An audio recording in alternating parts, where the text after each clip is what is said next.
సిబ్బందికి, ఓటర్లకు మరియు విద్యార్థులకు అందరికీ కూడా నా యొక్క వందనాలు. ఈరోజు కార్యక్రమం ఓటు అవగాహన సదస్సు. ఇక్కడ ఉన్న వాళ్ళందరికీ కూడా దాదాపు విద్యార్థులు తప్పించి అందరికీ కూడా ఓటు హక్కు. కొంతమంది న్యూ ఓటర్లు ఉన్నారు. ఓటు హక్కు అంటే ఏమి? మనము ఎన్నుకోవాల్సినటువంటి వ్యక్తిని మన ఓటు ద్వారా ఎన్నుకోవాలి. ఎవరికైనా మనం ఓటు వేసుకోవచ్చు. మనకి ఇచ్చినటువంటి హక్కులు. ఇంతకుముందు 1988 ముందు మనకు ఓటు హక్కు 21 సంవత్సరాలు నిండినటువంటి వారికే ఉండింది. 1981 తర్వాత 88 తర్వాత 61వ రాజ్యాంగ సవరణ తర్వాత దీన్ని 18 సంవత్సరాలు కుదించడం జరిగింది. 18 సంవత్సరాలు ఎవరైతే నిండి ఉంటారో వాళ్ళందరూ కూడా ఓటు వేసేటువంటి అవకాశాన్ని ప్రభుత్వం మనకు కలిగజేసింది అన్నమాట. కాబట్టి 18 సంవత్సరాలు నిండినటువంటి ప్రతి పౌరురాలు కూడా ఓటు వేసి తమ యొక్క నాయకుడిని ఎన్నుకునేటువంటి అవకాశాన్ని మనకు భారత రాజ్యాంగం కల్పించడం జరిగింది. మనది ప్రపంచంలోనే అతిపెద్ద లిఖిత రాజ్యాంగం, అంటే రాయబడినటువంటి ప్రజాస్వామ్య దేశం. ప్రపంచంలోనే అతిపెద్ద దేశం అన్నమాట. అతిపెద్ద రాజ్యాంగం కలిగినటువంటి మనది భారతదేశం. అలాంటి భారతదేశంలో ఓటు హక్కును 21 సంవత్సరాల నుంచి 18 సంవత్సరాలకు కల్పించడం జరిగింది. 18 సంవత్సరాలు నిండినటువంటి ప్రతి పౌరుడు కూడా తన యొక్క ఓటును వినియోగించుకోవాలి. వాళ్ళకేయండి వీళ్ళకేయండి అని ఎవరు చెప్పరు. నీ ఓటు హక్కును నీవు సద్వినియోగం చేసుకోవాలనేటువంటి సంకల్పంతో మేము ఈ విషయాన్ని తెలియజేస్తాం. కొన్ని గ్రామాలు కూడా తిరిగి చెప్పాము, ఎవరికైనా ఓటేసుకోండి, ఫలానా వ్యక్తికే ఓటు వేయండి, ఫలానా పార్టీకే ఓటు వేయండి అని మేము తెలియజేయాలి. వాళ్ళు ఇచ్చేవి ఏమన్నా ప్రభుత్వం ఇస్తే తీసుకోవచ్చు, దాంట్లో తప్పలేదు. నీకు ఇద్దరికి ఓటు వేయాలి, ఎవరికో ఒక్కరికి మాత్రమే ఓటు వేయాలి. నీ యొక్క అభిప్రాయాన్ని ఆ ఓటు ద్వారా తెలియజేసేది మన ఆయుధం అన్నమాట. ప్రజాస్వామ్య దేశంలో ఓటు హక్కు అనేటువంటిది ఆయుధం లాంటిది.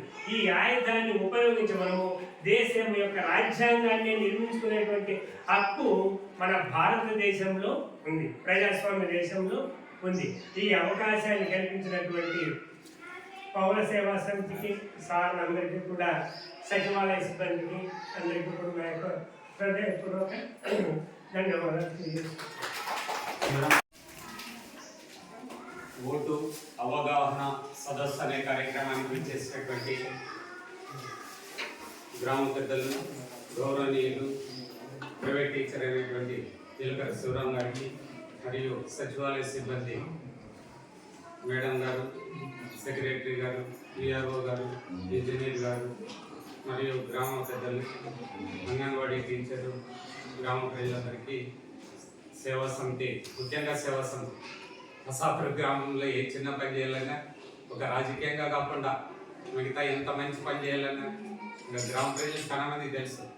ఎందుకంటే వాళ్ళు చేయని పని అంటూ ఉండదు. ప్రతి ఒక్క ఈ విషయంలో ఈ సందర్భంగా చిన్న విషయం చెప్పేస్తున్నాము. ఎంతోమంది పేదవాళ్ళకు కూడా వాళ్ళకి సంవత్సరము దాదాపు 17 నుంచి 15 రకాల వస్తువులు ప్రతి ఒక్క కుటుంబానికి, అంటే పేద కుటుంబాన్ని ఎన్నుకొని వాళ్ళకి సప్లై చేస్తూనే ఉన్నారు. ఇట్లాంటి కార్యక్రమాలు ఎన్నో జరుగుతున్నాయి. కాబట్టి మేము ఎప్పుడూ స్టేజ్ ఎక్కడైనా ఫస్ట్ చెప్తుంటాం, కసాపూర్ గ్రామానికి ఒక మంచి పేరంటే ఆంజనేయ స్వామి తర్వాత గ్రామీణ సేవా సమితి ద్వారానే కసాపురానికి ఒక మంచి పేరు వస్తుందని అగర్వంగా చెప్పచ్చు. అంత మంచి కార్యక్రమాలు చేస్తారు. అదంతా స్టాఫ్ కూడా తెలిసే ఉంటుంది. కానీ ఈరోజు మనం ఓటు పైన, ఎందుకంటే ఇప్పుడే పెద్దలు మా బ్రదర్ శివరాం గారు వివరించారు. కానీ ఇంకా మనం చెప్పాల్సిన బాధ్యత ప్రకారం ఓటు హక్కు అనేది హక్కు, బాధ్యత కాదు. ఓటు వేయాల్సిందే. ఓటు వేయకపోతే కూడా ఎవరేం చేయరు. మళ్ళీ ఎవరేం చేస్తారు? ఓటు వేయని వాళ్ళు ఎవరేం చేయడం లేదు. కానీ కొన్ని దేశాలు ఓటు వేయకపోతే ఉండరు, పనిష్మెంట్ ఉంది. ఆస్ట్రేలియాలో ఉంది, ఇజ్రాయెల్లో ఉంది. 1400 నుంచి 14,000 వరకు ఇండియన్ కరెన్సీ ప్రకారం ఓటు వేయకపోతే ఫైన్ విధిస్తారు. మన దేశంలో కూడా విధించాలి. చేయాల్సిన పని ఓటు వేయకపోతే ఏమి? ఓటు ఎందుకు వేస్తున్నాము? మనకి ఎందుకు రాజ్యాంగం కల్పించేది? ఎందుకు రాజ్యాంగం అంటే ప్రతి సంవత్సరం జనవరి 26 రిపబ్లిక్ డే ఎంతో ఘనంగా చేసుకుంటాం.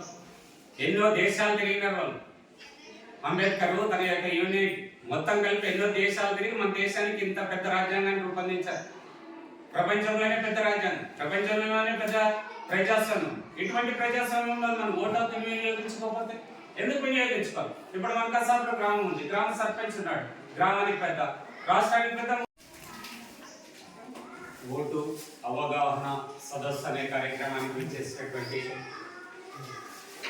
గ్రామ పెద్దలు, గౌరవనీయులు, ప్రైవేట్ టీచర్ అయినటువంటి జీలకర్ర శివరాం గారికి మరియు సచివాలయ సిబ్బంది మేడం గారు, సెక్రటరీ గారు, పిఆర్ఓ గారు, ఇంజనీర్ గారు మరియు గ్రామ పెద్దలు, అంగన్వాడీ టీచరు, గ్రామ ప్రజలందరికీ సేవా సమితి, ముఖ్యంగా సేవా సమితి కసాపురం గ్రామంలో ఏ చిన్న పని చేయాలన్నా, ఒక రాజకీయంగా కాకుండా మిగతా ఎంత మంచి పని చేయాలన్నా ఇంకా గ్రామ ప్రజలు చాలా మందికి తెలుసు.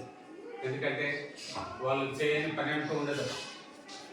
ప్రతి ఒక్క ఈ విషయంలో ఈ సందర్భంగా చిన్న విషయం చెప్పేస్తున్నాము. ఎంతోమంది పేదవాళ్ళకు కూడా వాళ్ళకి సంవత్సరము దాదాపు 17 నుంచి 15 రకాల వస్తువులు ప్రతి ఒక్క కుటుంబానికి, అంటే పేద కుటుంబాన్ని ఎన్నుకొని వాళ్ళకి సప్లై చేస్తున్నాము. ఇట్లాంటి కార్యక్రమాలు ఎన్నో జరుగుతున్నాయి. కాబట్టి మేము ఎప్పుడూ స్టేజ్ ఎక్కితేనే ఫస్ట్ చెప్తుంటాం, కసాపురం గ్రామానికి ఒక మంచి పేరంటే ఆంజనేయ స్వామి తర్వాత గ్రామీణ సేవా సమితి ద్వారానే కసాపురానికి ఒక మంచి పేరు వస్తుందని అగర్వంగా చెప్తారు. అంత మంచి కార్యక్రమాలు చేస్తారు, అదంతా స్టాఫ్ కూడా తెలిసే ఉంటారు. కానీ ఈరోజు మనం ఓటు పైన, ఎందుకంటే ఇప్పుడే పెద్దలు మా బ్రదర్ శివరాం గారు వివరించారు. కానీ ఇంకా మనం చెప్పాల్సిన బాధ్యత ప్రకారం ఓటు హక్కు అనేది హక్కు, బాధ్యత కాదు. ఓటు వేయాల్సిందే, ఓటు వేయకపోతే కూడా ఎవరైనా చేయరు. వాళ్ళు ఎవరేం చేస్తారు? ఓటు వేయని వాళ్ళు ఎవరేం చేయడం లేదు. కానీ కొన్ని దేశాల్లో ఓటు వేయకపోతే ఉండరు, పనిష్మెంట్ ఉంది. ఆస్ట్రేలియాలో ఉంది, ఇజ్రాయెల్లో ఉంది. 1400 నుంచి 14,000 వరకు ఇండియన్ కరెన్సీ ప్రకారం ఓటు వేయకపోతే ఫైన్ విధిస్తారు. మన దేశంలో కూడా విధించాలి, చేయాల్సిన పని. ఓటు వేయకపోతే ఏమి? ఓటు ఎందుకు వేస్తున్నాము? మనకి ఎందుకు రాజ్యాంగం కల్పించేది? ఎందుకు రాజ్యాంగం అంటే ప్రతి సంవత్సరం జనవరి 26 రిపబ్లిక్ డే ఎంతో ఘనంగా చేసుకుంటాం. ఎన్నో దేశాలు తిరిగినారు వాళ్ళు. అంబేద్కర్ తన యొక్క యూనిట్ మొత్తం కలిపి ఎన్నో దేశాలు తిరిగి మన దేశానికి ఇంత పెద్ద రాజ్యాంగాన్ని రూపొందించారు. ప్రపంచంలోనే పెద్ద రాజ్యాంగం, ప్రపంచంలోనే పెద్ద ప్రజాస్వామ్యం. ఇటువంటి ప్రజాస్వామ్యంలో మనం ఓటు హక్కు వినియోగించుకోకపోతే ఎందుకు వినియోగించుకోవాలి? ఇప్పుడు మన కసాపురం గ్రామం ఉంది, గ్రామ సర్పంచ్ ఉన్నాడు, గ్రామానికి పెద్ద, రాష్ట్రానికి పెద్ద. అందరినీ మనము ఏమిటో వాళ్ళని విజయాలు సాధించుకుంటున్నాము, ఏం ద్వారా వాళ్ళని అధికారంలోకి తెచ్చుకుంటున్నాము. ఓటు అనే ఆయుధమే, ఓటు అనే ఆయుధమే. ఈ ఆయుధాన్ని మనం సక్రమంగా వినియోగించుకోకపోతే ఏం జరుగుతుందో ప్రస్తుత పరిస్థితులను బట్టి తెలుస్తున్నాయి. మనం ఏ పార్టీను ఏదనేది కాదు, ప్రస్తుత దేశ పరిస్థితులు ఎలా ఉన్నాయి అనేవి తెలుసుకొని ఆలోచించుకొని ప్రతి ఒక్కరూ ముందుకు వెళ్ళాలంటే ఓటేయాలి. భారతదేశంలో యూత్ ఎక్కువ ఉందంటున్నారు, యూత్ ఎక్కువ ఉన్నా ఓటు వేయకపోవడం యూతే. ఓటు వేయడం లేదు, యూతే వేయడం లేదు, చదువుకున్న వాళ్ళే వేయడం లేదు. డాక్టర్లు, ఇంజనీర్లు వీళ్ళు బయటకు రారు, ఓటు వేయరు. చదువుకున్నారు, పెద్ద పెద్ద మేధావులు, ఇది ఓటు వేయరు. ఏమి పేద ప్రజలు వేస్తున్నారు, విలేజ్ లో ఉన్నటువంటి ఇల్లిటరేట్స్ చేస్తున్నారు. చదువుకున్న వాళ్ళకు ఏమి సెల్ టెక్నాలజీ విరిగిపోయింది. టెక్నాలజీ ఎంత విరిగిపోయింది, 10 లెసలు కళ్ళు పోగొట్టుకునే టెక్నాలజీ విరిగిపోయింది. కానీ ఓటు మాత్రం పోదు. ఇదే భారతదేశం. ఇటువంటి కార్యక్రమాలే అవగాహన సదస్సు అనేవి. కాబట్టి ఇటువంటి కార్యక్రమాల్లో పాల్గొనాలి, బాగా వినాలా, బాగా తెలుసుకోవాలి. ఎందుకంటే లేటెస్ట్ ఇప్పుడే మేడం సార్ అన్నట్ల కొత్త ఓటర్స్ మన కసాపురం గ్రామం నుంచి దాదాపు 90 మంది. మళ్ళీ 90 మంది వచ్చే వాళ్ళకి కొంచెం అవగాహన కల్పించకపోతే వాళ్ళకి ఈవీఎం నా బ్యాలెట్ పేపర్ ఏమని తెలియకపోతే ఈ సదస్సులు ఖచ్చితంగా జరగాలి. ఈ కార్యక్రమాలు నిర్వహించినప్పుడే ప్రతి ఒక్కరిలో కొంచెమైన అవగాహన, ఒకరు మార్పు జరిగినా కూడా ఎంతో సంతోషం, ఒకరిలో మార్పు వచ్చినా ఎంతో సంతోషం. ఓటు హక్కు అనేది మనం హక్కు అంటున్నాం, బాధ్యత కాదంటున్నాం. ఎలాగా బ్యాలెట్ పేపర్ లో మనకి ప్రభుత్వం ఏ కల్పించింది? ఇప్పుడు ఈవీఎం లో కానీ బ్యాలెట్ పేపర్ లో కానీ కేవలము మనకి పోటీ చేసే వ్యక్తులే కాకుండా నోట్ అనేటువంటి కొత్తది కూడా కల్పించింది. ఎందుకంటే ఇది ఓటు హక్కు అనేది నిర్బంధంగా విధించేటువంటిది కాదు. 4 పేర్లు ఉంటే మనం 4 ఓటేయాలి. మనకి నచ్చలేదు అనుకో ఇంకొకరు ఓటేయాలంటే ఏముండాలా? నోటా ఉండాలి. అదే పని ప్రభుత్వం నోటాను కూడా ప్రవేశపెట్టింది. బట్ నోటా కూడా ఓటేసుకోవచ్చు. కానీ నోటాకు వేయడం వల్ల ఏం యూజ్ అంటే ఏం యూజ్ లేదు. కానీ మనం నిరసన తెలియజేస్తున్నాం, ఓహో వీళ్ళు మాకు అవసరం లేదు, మాకు వీళ్ళొద్దు, ఈ రాజకీయం బాగాలేదు, ఈ నాయకులు బాగాలేరు అని తెలియజేయడమే నోటాకు ఓటేయడం. ఇట్లాంటి అవగాహన సదస్సు అనేది కాబట్టి ఇవన్నీ బాగా తెలుసుకొని మేము ఓటుని సద్వినియోగం చేసుకోవాలని కోరుకుంటూ నాకు ఇచ్చిన అవకాశానికి అందరికీ పెద్దలందరికీ కృతజ్ఞతలు.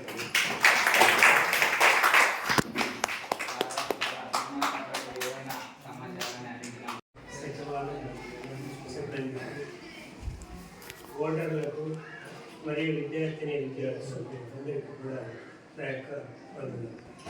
ఈరోజు కార్యక్రమం ఓటు అవగాహన సదస్సు. ఇక్కడ ఉన్న వాళ్ళందరికీ కూడా దాదాపు విద్యార్థులు తప్పించి అందరికీ కూడా ఓటు హక్కు. కొంతమంది న్యూ ఓటర్లు ఉన్నారు. ఓటు హక్కు అంటే ఏమి? మనము ఎన్నుకోవాల్సినటువంటి వ్యక్తిని మన ఓటు ద్వారా ఎన్నుకోవాలి. ఎవరికైనా మనం ఓటు వేసుకోవచ్చు. మనకి ఇచ్చినటువంటి హక్కులు ఇంతకుముందు 1988 ముందు మనకు ఓటు హక్కు 21 సంవత్సరాలు నిండినటువంటి వారికే ఉండింది. 1981 తర్వాత 88 తర్వాత 61వ రాజ్యాంగ సవరణ తర్వాత దీన్ని 18 సంవత్సరాలు కుదించడం జరిగింది. 18 సంవత్సరాలు ఎవరైతే నిండి ఉంటారో వాళ్ళందరూ కూడా ఓటు వేసేటువంటి అవకాశాన్ని ప్రభుత్వం మనకు కలిగజేసింది అన్నమాట. కాబట్టి 18 సంవత్సరాలు నిండినటువంటి ప్రతి పౌరురాలు కూడా ఓటు వేసి తమ యొక్క నాయకుడిని ఎన్నుకునేటువంటి అవకాశాన్ని మనకు భారత రాజ్యాంగం కల్పించడం జరిగింది. మనది ప్రపంచంలోనే అతిపెద్ద లిఖిత రాజ్యాంగం, అంటే రాయబడినటువంటి ప్రజాస్వామ్య దేశం. ప్రపంచంలోనే అతిపెద్ద దేశం అన్నమాట. అతిపెద్ద రాజ్యాంగం లేనటువంటి మనది భారతదేశం. అలాంటి భారతదేశంలో ఓటు హక్కును 21 సంవత్సరాల నుంచి 18 సంవత్సరాలకు కల్పించడం జరిగింది. 18 సంవత్సరాలు నిండినటువంటి ప్రతి పౌరుడు కూడా తన యొక్క ఓటును వినియోగించుకోవాలి. వాళ్ళకేంటి వీళ్ళకైంది అని ఎవరు చెప్పరు. నీ ఓటు హక్కును నీవు సద్వినియోగం చేసుకోవాలనేటువంటి సంకల్పంతో మేము ఈ విషయాన్ని తెలియజేస్తాం. కొన్ని గ్రామాలు కూడా తిరిగి చెప్పాము, ఎవరికైనా ఓటు వేసుకోండి, ఫలానా వ్యక్తికే ఓటు వేయండి, ఫలానా పార్టీకే ఓటు వేయండి అని మేము తెలియజేయాలి. వాళ్ళు ఇచ్చేవి ఏమన్నా ప్రభుత్వం ఇస్తే తీసుకోవచ్చు, దాంట్లో తప్పలేదు. నీకు ఇద్దరికి ఓటు వేయలేదు, ఎవరికో ఒక్కరికి మాత్రమే ఓటు వేయాలి. నీ యొక్క అభిప్రాయాన్ని ఆ ఓటు ద్వారా తెలియజేసేది. మన ఆయుధం అన్నమాట. ప్రజాస్వామ్య దేశంలో ఓటు హక్కు అనేటువంటిది ఆయుధం లాంటిది. ఈ ఆయుధాన్ని ఉపయోగించి మనము దేశం యొక్క రాజ్యాంగాన్ని నిర్మించుకునేటువంటి హక్కు మన భారతదేశంలో ఉంది, ప్రజాస్వామ్య దేశంలో ఉంది. ఈ అవకాశాన్ని కల్పించినటువంటి పౌర సేవా సమితికి, సార్లందరికీ కూడా, సచివాలయ సిబ్బందికి అందరికీ కూడా నా యొక్క హృదయపూర్వక ధన్యవాదాలు తెలియజేస్తున్నాను. ఇంట్లో కూర్చుంటున్నారు కానీ పోలింగ్ బూతుల్లో వికలాంగులు, వృద్ధులు వచ్చి ఓటేస్తున్నారు కానీ ఈ యువత చదువుకున్నటువంటి వాళ్ళు ముందుకు రావడం లేదు. వాళ్ళు చేసేటువంటి నిర్లక్ష్యం వల్ల అసమర్థులు ఎన్నుకోబడి చట్ట విరుద్ధమైనటువంటి, అంటే ఇప్పుడు రాజ్యాంగ విరుద్ధమైనటువంటి చట్టాలు చేసేటువంటి అవకాశం ఏర్పడుతుంది. కాబట్టి ఈ 30% వరకు చాలా మంది దూరంగా ఉన్నారు. వాళ్ళు కూడా ఈ ఓటు హక్కులో ముందంజలో ఉండాలని చెప్పి మా విజ్ఞప్తి. అదేవిధంగా ప్రపంచంలో మనకి అతిపెద్ద ప్రజాస్వామ్య దేశం భారతదేశం. మన సార్ చెప్పినాడు ఇంతకు ముందే. అదేవిధంగా అబ్రహాం లింకన్ ప్రజాస్వామ్యం గురించి ప్రజల చేత, ప్రజల కొరకు, ప్రజల చేతే ఎన్నుకోబడినటువంటి ప్రభుత్వం అని చెప్పారు. ప్రజాస్వామ్యంలో సార్వభౌమాధికారం ఉండేదంతా ప్రజలే. ప్రభుత్వానికి డబ్బులు కూడా ప్రజలే కడతారు. అంటే మీరు సబ్బు, ఉప్పు, మిరకాయలు ఇవన్నీ ఉంటారు కదా, అవన్నీ ట్యాక్స్ రూపంలో ప్రభుత్వానికి కడతారు. ప్రతిరోజు 250 నుంచి 300 రూపాయలు మీకు తెలియకోకుండా డబ్బులు పే చేస్తారు. అంటే మీరే డబ్బులు కట్టి మీరే ఎదురు చేసుకుంటారు. మళ్ళీ అటువంటి దాన్ని మీరు అంత అధికారం ఉన్నటువంటి హక్కు కేవలం ఓటు హక్కు ద్వారానే సమకూరుతుందని ఈ సందర్భంగా తెలియజేస్తున్నాము. అదేవిధంగా ఈ ఓటు హక్కు 1952 సెప్టెంబర్ 17 కోట్లు, ప్రస్తుతం 96 కోట్లు. 2010కి ఎన్నికల సంఘం ఏర్పడి 60 వసంతాలు పూర్తయిన సందర్భంగా జనవరి 25న ప్రతి సంవత్సరం జాతీయ ఓటర్ల దినోత్సవం జరుపుకుంటున్నాం. ఈ సందర్భంలో ఏంటంటే కొత్త ఓటర్లకి అవకాశం కల్పించడం, ఓటు హక్కుపై అవగాహన కల్పించడం జరుగుతూ ఉంది. ఈ సంవత్సరం కూడా మనకి పట్టణ ప్రాంతాల్లో డిగ్రీ కాలేజీ నందు ఈ యొక్క కార్యక్రమాన్ని నిర్వహించడం జరిగింది. అదేవిధంగా ఈ ఓటు హక్కుపై అవగాహనలో భాగంగా ఓటర్లకు ఆకర్షితమైనటువంటి ఏవైనా ఇస్తాయి వాటికి ప్రలోభాలొంగి ఓటేయకూడదు, నా కులము, నా వర్గము, అటువంటి వాటికి కాకుండా కాళోజీ గారు చెప్పినట్ల ఏ పార్టీ వాడో కాదు, ఏ పార్టీ వాడో అంటే ఎటువంటి నిజాయితీ పడో అటువంటి వారికి పట్టం కట్టాలి. మళ్ళా మొదట్లో ఈ ఓటు హక్కు అనేవి ఉన్నత వర్గాల వారికి, చదువుకున్న వాళ్ళకి, పెద్ద పెద్ద భూమి శిస్తు చెల్లించే వాళ్ళ వారికే ఉండేది. ఫస్ట్ ఓటు హక్కు పొందాలంటే 10 రూపాయలు చెల్లించి ఓటు హక్కు పొందేటువంటి వాళ్ళు 1924 కంటే ముందు. 1930 తర్వాత మహిళలకు ఓటు హక్కు కల్పించడం జరిగింది. 1952 తర్వాత అందరికీ డాక్టర్ బాబాసాహెబ్ అంబేద్కర్ మూలాన అట్టడుగు వర్గాలు ఉన్నటువంటి వాళ్ళందరికీ కూడా ఓటు హక్కు కల్పించబడింది. కాబట్టి నీ యొక్క ఓటే శాసనం, నీ యొక్క ఓటే అభివృద్ధి, నీ యొక్క ఓటే మీ ఊరి యొక్క రోడ్డు, మీ యొక్క ఓటే మీ యొక్క చదువు, ఇవన్నీ ప్రతిదీ ములపడి ఉంటుంది. ఎందుకంటే మనం ఎన్నుకున్నటువంటి వాళ్ళే పార్లమెంటులో కానీ అసెంబ్లీకి వెళ్తారు, వాళ్ళు చట్టాలు చేస్తారు, ఆ చట్టాలు మనం అంతా అనుభవించాల్సి ఉంటుంది. మనకి కార్యనిర్వహణ శాఖ, న్యాయశాఖ ఉంటుంది. కాబట్టి ఈ రెండింటికంటే అత్యున్నతమైనటువంటి అధికారం కేవలం ప్రజాస్వామ్యంలో ఈ పార్లమెంట్కి, అసెంబ్లీకే ఉంటుంది. కాబట్టి అటువంటి వాళ్ళని ఎంపిక చేసుకోవాలంటే నిజాయితీ పరులు వాళ్ళని ఎంపిక చేసుకోవాల్సి ఉంటుంది. ఓటర్లకి ఈ విధమైనటువంటి సందేశాన్ని ఇవ్వడానికి కారకులైనటువంటి సచివాలయ సిబ్బందికి నా యొక్క ధన్యవాదాలు. ఇంకా ఎవరైనా కానీ సార్